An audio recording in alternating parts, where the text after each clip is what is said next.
Guys welcome back to సినీ చర్చ.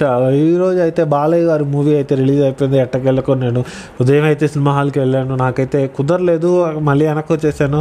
మళ్ళీ morning వెళ్ళాను. అదైతే వెళ్ళి చూశాను. సినిమా అయితే చాలా బాగా నచ్చింది నాకైతే. మీరు ఎవరైతే చూసుంటారో సినిమా అయితే కామెంట్ అయితే చేసేయండి మీకు ఎలా అనిపించిందో. ఇంకా సినిమాలోకి అయితే వెళ్ళిపోదాం. ధన అంటే బాబు సినిమాలో కోత కోసాడు. నాకు తెలిసి ఆ ఫైట్లు కానీ యాక్షన్ సీక్వెన్స్ కానీ ఎక్కడ తగ్గలేదు. బాలయ్య ఈ సంక్రాంతికి ఒక రేంజ్లో అయితే హిట్ ఇచ్చాడు. ఒక రేంజ్లో అయితే ఏమంటారు దాన్ని, ఒక రేంజ్లో అయితే ఆడడం కూడా జరిగింది ఈ సినిమాని. చూద్దాం, మనం అయితే ముందు ఇంకా ఉంది కదా సంక్రాంతికి, ఇది విన్ అవుతుంది ఈ సినిమా. బాగా అయితే నాకైతే బాగా నచ్చింది. తమన్ గారి మ్యూజిక్ కూడా దానికి తోడు ఒక రేంజ్లో అయితే ఉంది. అదర్ హోల్ చెప్పుకోవచ్చు. నేనైతే పక్కనే కూర్చున్నాను.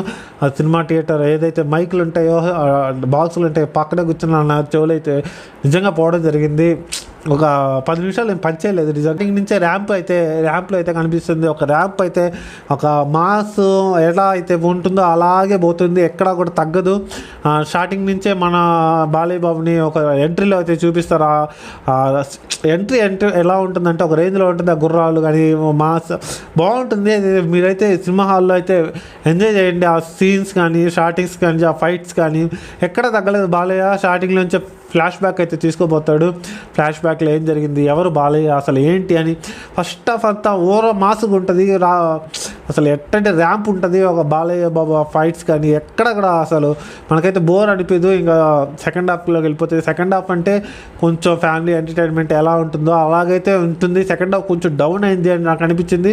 ఫస్ట్ హాఫ్ అయితే యూత్కి బాగా నచ్చుతుంది. ఒక రేంజ్లో అయితే ఎవరైతే యూత్ బాగా యాక్షన్స్ కానీ ఫైట్స్ కానీ ఎవరైతే నచ్చుతారో వాళ్ళకైతే బాగా నచ్చుతుంది. ఇంక సెకండ్ హాఫ్ ఫ్యాన్ చూడొచ్చు, వాళ్ళకు కూడా ఫ్యామిలీస్కి బాగా నచ్చుతుంది. ఓవరాల్గా మూవీ అయితే ఒక రేంజ్లో అయింది.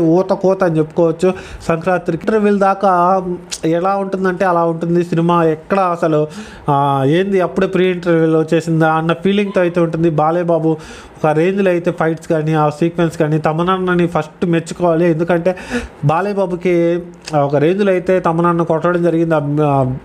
బీజిఎం కానీ ఆ సినిమాకి ఆ బీజీ ఉంటుంది, బ్యాక్గ్రౌండ్ స్కోర్ ఉంటుంది. బాబా ఒక రేంజ్లో ఉంటుంది.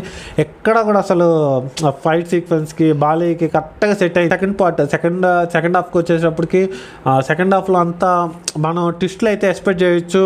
బాలయ్య బాబు ఏంటి అసలు నేను స్టోరీ చెప్పేసి మీకు అయితే ఫీల్ రాదు. అందుకని నేనేం ఓపెన్ అవ్వట్లేదు. బ్యాలెన్స్ చేసుకుంటూ అయితే వెళ్ళడం జరిగింది సెకండ్ హాఫ్ అంతా. ఇక్కడ కూడా అసలు తగ్గలేదు. సెకండ్ హాఫ్ ఏదైతే ఉందో ఇది ఫ్యామిలీస్ బాగా నచ్చుతుంది. ఫ్యామిలీస్ ఎవరైతే వెళ్ళి చూస్తారో వాళ్ళకైతే బాగా నచ్చుతుంది. ఎక్కడ కూడా అసలు ట్విస్ట్లు వస్తూ ఉంటే ఏంటి అసలు అని. మనం ఓవరాల్గా మూవీ గురించి మాట్లాడితే సినిమాటోగ్రఫీ బాగుంది, చాలా వరకు బాగుంది ఈ సినిమాలో. ఇంకా తమన్ మ్యూజిక్ అయితే ర్యాంప్ వేసేసాడు. బాలయ్య బాబుకి కరెక్ట్గా సెట్ అయింది. అదొకటి మనం అయితే చెప్పుకోవచ్చు. బాబు ఆన్ స్క్రీన్ పర్ఫార్మెన్స్ అయితే ఒక రేంజ్లో అయితే ఉంది ఈ సినిమాలో. ఫైట్స్ కానీ సెకండ్ హాఫ్ కానీ ఒక రేంజ్లో అయితే ఉంది. మీరైతే కంపల్సరీగా అయితే హాల్కి వెళ్ళి చూడండి. ఓటీటీలో అయితే ఎక్స్పెక్ట్ చేయొద్దు. ఓటీటీలో వచ్చినా మళ్ళీ చూసుకోవచ్చు. హాల్లో చూస్తే ఫీల్ అయితే వేరుగా ఉంటుంది. ఒక రేంజ్లో అయితే ఉంది. బిజినెస్లు అంటూ ఈ సినిమాకి ఏం లేవు. సెకండ్ హాఫ్ కొంచెం నాకు డౌన్ అయినట్టు అనిపించింది. దానికి మించి అయితే నాకేం అనిపించలేదు. బాలయ్య బాబు ఫ్రీక్వెన్సీ అయితే ఒక రేంజ్లో ఉంది. ఎక్కడ కూడా అసలు తగ్గలేదు. సినిమా అయితే ఒక రేంజ్లో అయితే ఉంది. మీరైతే కంపల్సరీ అయితే హాల్లోకి వెళ్ళి చూడండి. కంపల్సరీ మిస్ అయితే చేయొద్దు. ఇంకోటి, అందరైతే వీడియోస్ చూస్తున్నారు కానీ సబ్స్క్రైబ్ అయితే చేయట్లేదు. ప్లీజ్ సబ్స్క్రైబ్ చేయండి. మీ ఫ్రెండ్స్కి కూడా నచ్చితే, ఈ వీడియో మీకు నచ్చితే మీ ఫ్రెండ్స్కి కూడా పంపించండి. Thank you guys.